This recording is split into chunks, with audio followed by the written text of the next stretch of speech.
Friends, border security force నుంచి ఏదైతే ప్రభుత్వ ఉద్యోగాలకు నోటిఫికేషన్ వచ్చిందో ఈ నోటిఫికేషన్లో క్లియర్గా ఏం మెన్షన్ చేశారంటే ఏ రాష్ట్రంలో ఉన్న వేకెన్సీలకి ఆ రాష్ట్రం వాళ్ళు మాత్రమే అప్లై చేసుకోవాలి, డొమెస్టియల్ సర్టిఫికేట్ అప్లోడ్ చేయాలని చెప్పేసి మెన్షన్ చేశారు. సో ఫ్రెండ్స్, మనకి బార్డర్ సెక్యూరిటీ ఫోర్స్ నుంచి ట్రేడ్స్మెన్ వేకెన్సీస్ టోటల్గా 3588 ఉన్నాయండి.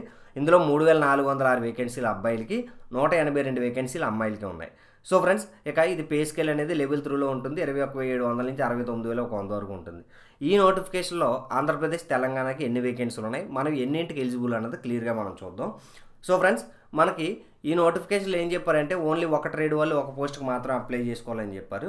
ఇక ఏ స్టేట్ వాళ్ళు చూడండి, state wise and trade wise vacancies are enclosed with advertisement notice. A candidates has to apply against vacancies allocated to his or home domicile states only.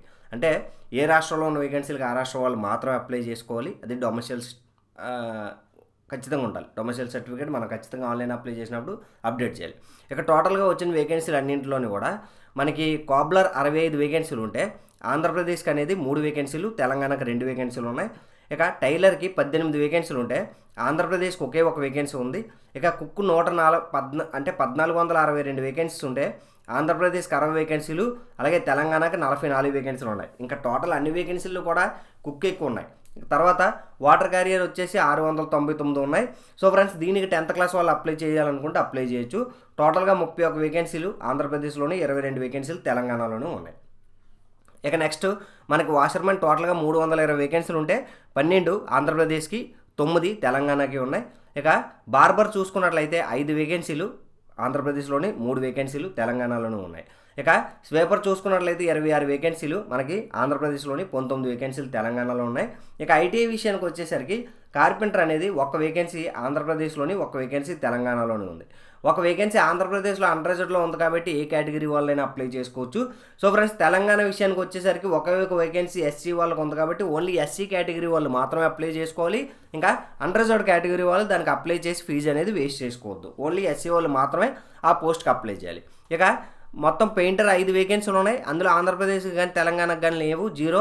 కాబట్టి next electrician 4 వేకెన్సీలు ఉన్నాయి. ఆంధ్రప్రదేశ్కి కానీ తెలంగాణకు కానీ ఏమీ లేవు, 0. ప్లంబర్ 10 వేకెన్సీలు ఉన్నాయి. ఆంధ్రప్రదేశ్కి కానీ తెలంగాణలో ఏమీ లేవు, 0. ఇక వెయిటర్ వచ్చేసరికి 13 వేకెన్సీల్లో ఆంధ్రప్రదేశ్కి 1 వేకెన్సీ ఉంది, అన్రిజర్వ్డ్లో ఉంది. ఎవరైనా అప్లై చేయాలనుకుంటే అప్లై చేయొచ్చు. ఇక నెక్స్ట్ మనకి పంప్ ఆపరేటర్ 1 వేకెన్సీ ఉంది. ఆంధ్రప్రదేశ్కి కానీ తెలంగాణకు కానీ 0. ఇక అపోలిస్టర్ అనేది 1 వేకెన్సీ ఉంది, మనకి 0.